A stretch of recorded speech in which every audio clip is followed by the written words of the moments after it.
Hello friends, you are welcome in grammar की दुनिया।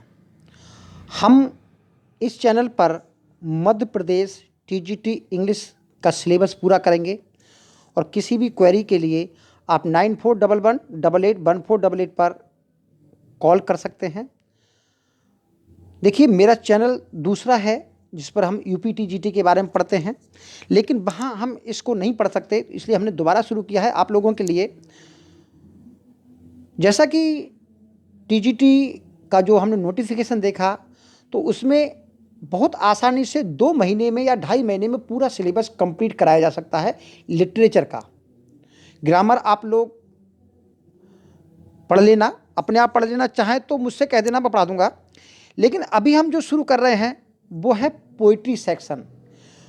तो आप इस वीडियो को देखना, अगर वास्तव में आपको पसंद आता है तो व्हाट्सएप पे मुझे कमेंट कर सकते हैं, यूट्यूब पे कमेंट्स कर सकते हैं और मुझे बता सकते हैं क्या मुझको जारी रखना चाहिए या मैं जारी ना रखूं। तो पहले तो आप वीडियो देखिए, कुछ इंपॉर्टेंट पॉइंट्स हैं, फिर हम पोइम पढ़ेंगे। The broken wings, song of love, death and spring, ये कलेक्शन ऑफ पोइम्स है सरोजिनी नायडू का। इसी कलेक्शन की पोइम है the broken wings. This book is compilation of poems by Sarojini Naidu. तो ये जो बुक है ये सरोजिनी नायडू की जो पोइम्स हैं उनका संकलन है। It was first read in public 1915, यानी कि 1915 में इसका सार्वजनिक रूप से मंच पे पढ़ी गई थी। The broken wing was dedicated to Mohammad Ali Jinnah. तो ये मोहम्मद अली जिन्ना रहे थे तो उनको डेडिकेटेड है। The poem is divided into 2 octaves. The first octave contains some questions and the second their answer. तो पोइम में 8 लाइन के 2 स्टैंजा हैं। पहले स्टैंजा में एक क्वेश्चन है और दूसरे स्टैंजा में उसका जवाब है। और पोइम की थीम जो है dream of today and hope of tomorrow, यानी कि आज का सपना, कल की उम्मीद।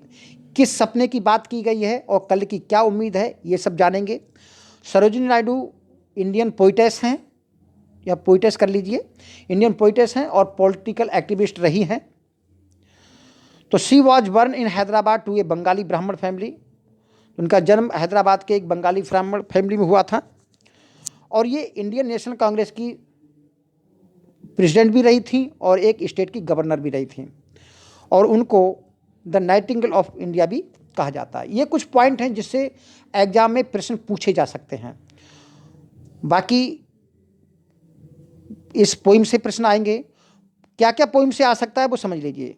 पोइम से लाइन्स आएंगी, पोइम से थीम आ सकती है, पोइम से कौन सा फिगर ऑफ स्पीच प्रयोग किया गया है वो भी आ सकता है और कुछ वर्ड मीनिंग भी आ सकते हैं। द ब्रोकन विंग का अर्थ होता है टूटा हुआ पंख। तो टूटा हुआ पंख जो दर्शाता है वो डिप्रेशन को, निराशा को, हताशा को दर्शाता है, यानी कि ये होता है होपलेस, तो ये होपलेस को दर्शाता है। तो यही कारण है कि गोपाल कृष्ण गोखले ने सरोजिनी नायडू को लिखा, why should a song bird like you have a broken wing, कि तुम जैसे गाने वाली चिड़िया के पास ब्रोकन जो विंग्स हैं क्यों होने चाहिए, यानी कि निराशा क्यों होनी चाहिए। तो किस निराशा की बात की गई है और किस उम्मीद की बात की गई है, चलिए इस पोइम से पढ़ते हैं। पहली जो 8 लाइनें हैं उनमें एक क्वेश्चन है, तो देखिए क्या क्वेश्चन है, पढ़ते हैं। The great dawn breaks, the mournful night is past. महान सुबह हो चुकी है, दुखद या उदासी से भरी रात जो है वो बीत गई है।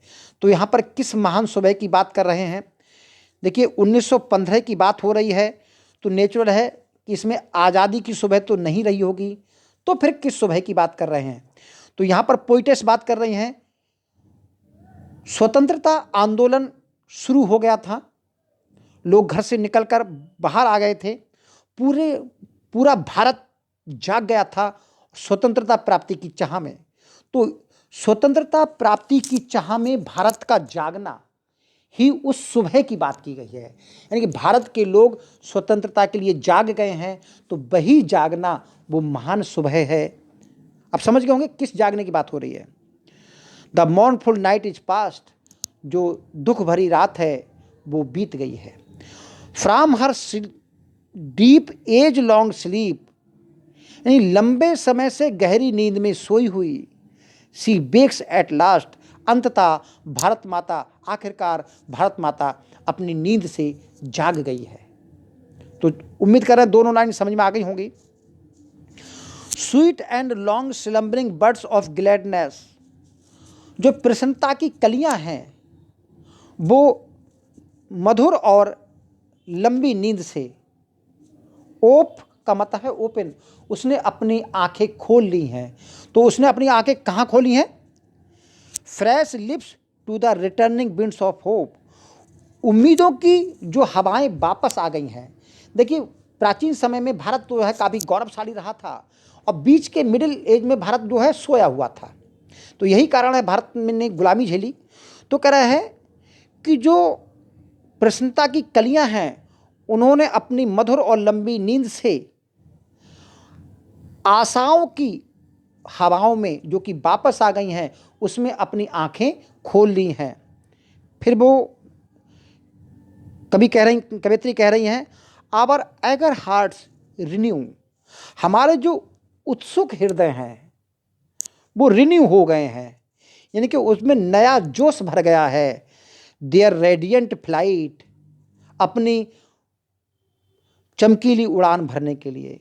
तो हमारे जो उत्सुक हृदय हैं, हमारे जो ईगर हार्ट्स हैं, वो उत्सुक उड़ान भरने के लिए, चमकीली उड़ान भरने के लिए उसमें नया जोश भर गया है।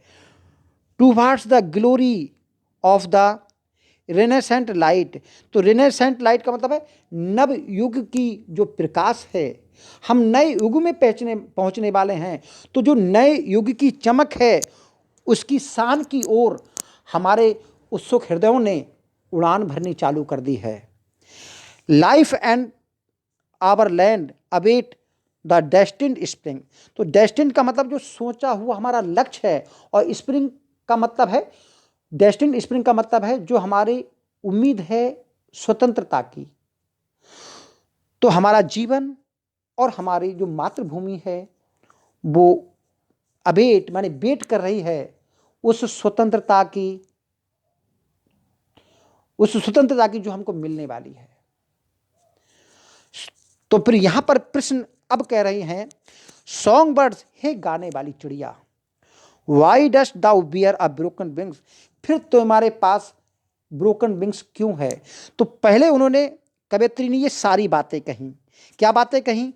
कि हम अब महान सुबह हो गई है, दुख भरी रात बीत गई है, लंबे युग से सोई हुई भारत माता जाग गई है, और जो प्रसन्नता की कलियां हैं उन्होंने उम्मीद की हवाओं में अपनी आंखें खोल ली हैं, अपने होंठ खोल लिए हैं, हमारे हृदय जो है वो उनमें नया जोश भर गया है, उस प्रकाश की ओर, अपनी चमकीली उड़ान की ओर आगे हैं। हम उस प्रकाश की ओर बढ़ रहे हैं, हम उस नव युग को देख रहे हैं, हम अपनी स्वतंत्रता प्राप्ति के नए युग को देख रहे हैं। फिर ऐसे में हे गाने वाली चिड़िया, तुम्हारे पास ब्रोकन विंग, यानी कि तुम्हारे पास ना उम्मीदी क्यों है? तो ये प्रश्न है। अब इस प्रश्न का नीचे जवाब दिया गया है। आंसर क्या है? सेल द स्प्रिंग, स्प्रिंग का मतलब यहां पर जो हमको स्वतंत्रता मिलेगी, जो हमको स्वतंत्रता मिलेगी उसकी ओर बात कर रहे हैं। That becks mine ancient land again, कि जो स्वतंत्रता मिलेगी क्या मेरे देश के प्राचीन गौरव को भी जगा पाएगी, जो हमारे देश का प्राचीन गौरव रहा है। तो ऐसा क्यों कहा गया है? ऐसा इसलिए कहा गया है, call to my wild and suffering heart in vain, कि मेरा जो वाइल्ड हृदय है, वाइल्ड का मतलब यहां पर पागल हो गया है, एंड सफरिंग हार्ट, और ऐसा हृदय जिसने लंबे समय से मुसीबत सही है। तो हम लोग दबे कुचले हो गए हैं, तो क्या हमारे दबे कुचले हृदयों को, क्या हमारे प्राचीन गौरव को वो हवा, वो स्प्रिंग, यानी कि वो स्वतंत्रता जब मिलेगी तो क्या हमारे हृदय को जगा पाएगी, क्या हमारे प्राचीन गौरव को लौटा पाएगी।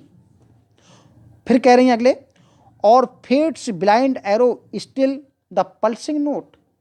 क्या भाग्य के जो अंधे तीर हैं, तो भाग्य के अंधे तीर इसलिए कहा जाता है, किसी के भाग्य में कुछ आ गया, किसी के भाग्य में कुछ नहीं, जिस जहां पड़ गए उसको भाग्यशाली बना दिया और जहां नहीं पड़े उसको दुर्भाग्यशाली बना दिया।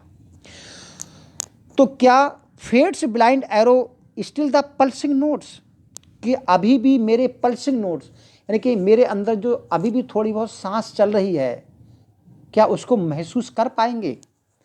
और my far reaching frail uncontrolled thought, या मेरे फार रीचिंग का मतलब है मेरे उस आवाज़ को जो दूर दूर तक पहुंचती है, फ्रेल हालांकि कमज़ोर हो गई है, अनकंट्रोल्ड थॉट, लेकिन मेरा जो गला है, जिस गले से मैं गाती हूँ, क्या उसको महसूस कर पाएंगे। तो यहाँ पर इन लाइंस का अर्थ यह है कि यहाँ पर कवयित्री पूरे देश के लिए कह रही हैं, अपने को रख करके क्या कह रही हैं कि लंबे समय तक हम लोगों ने स्वतंत्र जो परतंत्रता को झेला है, हम लोग काफ़ी कमज़ोर हो गए हैं, हम लोगों की शरीर कमज़ोर हो गए हैं, हमारी उम्मीदें जो है काफ़ी दबी कुचली हो गई हैं। तो क्या जब हमको स्वतंत्रता का गौरव मिलेगा, तो क्या स्वतंत्रता प्राप्त करने के बाद हम भारत के उसी प्राचीन गौरव को दोबारा प्राप्त कर पाएंगे या नहीं। क्या भारत के, यहाँ समझ लीजिए, my wild and suffering heart in vain, क्या मेरा जो हृदय दब गया है और जिसने लंबे समय से मुसीबतें सही हैं, क्या उसको दोबारा जगा पाएगी।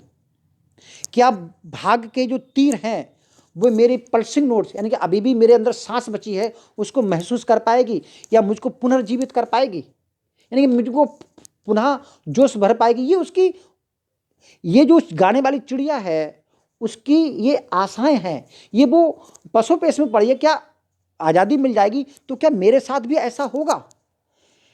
फिर कह रहा है माई फार रीचिंग फ्रेल अनकंक्लूड थॉट, कह रहा है मेरा जो गला है वो अभी भी थका नहीं है, अनकंक्लूड है, उसकी आवाज़ अभी भी है। माई फार रीचिंग, मेरी आवाज़ जो है अभी भी दूर दूर तक पहुंचती है, भले ही शरीर कमज़ोर हो गया है। फिर अगले कह रहे हैं, और a weak bleeding pinion down और टायर, मेरी जो वीक ब्लीडिंग, मेरी जो चोंच है वो हालांकि उसमें रक्त बह रहा है, डाउन और टायर अभी भी थकी नहीं है और ना ही उसमें कोई कमजोरी आई है। डाउन का मतलब है यहाँ पर उसकी हिम्मत नहीं टूटी है और टायर वो थकी नहीं है। My flight to the height realm of my desire, मेरी जो उड़ान है, मेरी इच्छाओं के उस, जो मेरी मन में इच्छा थी वहां तक पहुंचने की क्षमता रखती है, उस ऊंचे क्षेत्र में पहुंचने की क्षमता रखती है। बिहोल्ड, देखो, I rise to meet the destined spring, मैं अपने उस लक्ष्य प्राप्ति की ओर, यानी कि स्वतंत्रता प्राप्ति की ओर उड़ने के लिए उठ खड़ी हुई हूँ। And scale the star upon my broken wing, और मैं अपने ब्रोकन विंग से, टूटे हुए पंख से भी तारों की गति नापने को, तारों की दूरी नापने को मैं तैयार हूँ। तो यहाँ पर जो गाने वाली चिड़िया कह रही है कि मेरे पंख भले ही टूट गए हैं, भले ही मेरे कमज़ोर पंख है, फिर भी मैं उस स्वतंत्रता प्राप्ति का जो डेस्टिन्ड स्प्रिंग है उसको पाने के लिए मैं उठ खड़ी हूँ। और अभी भी मेरे पंखों में, टूटे हुए पंखों में इतनी ताकत है कि मैं जो स्केल द स्टार, तारों की दूरी को नाप सकूं, यानी इतनी ऊंची उड़ सकूं कि मैं तारों की दूरी को भी नाप सकती हूं।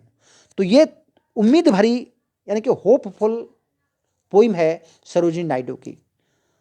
तो यहाँ से लाइंस पूछी जाएंगी, तो उम्मीद कर रहे हैं समझ में आई होगी। Thank you, all the best.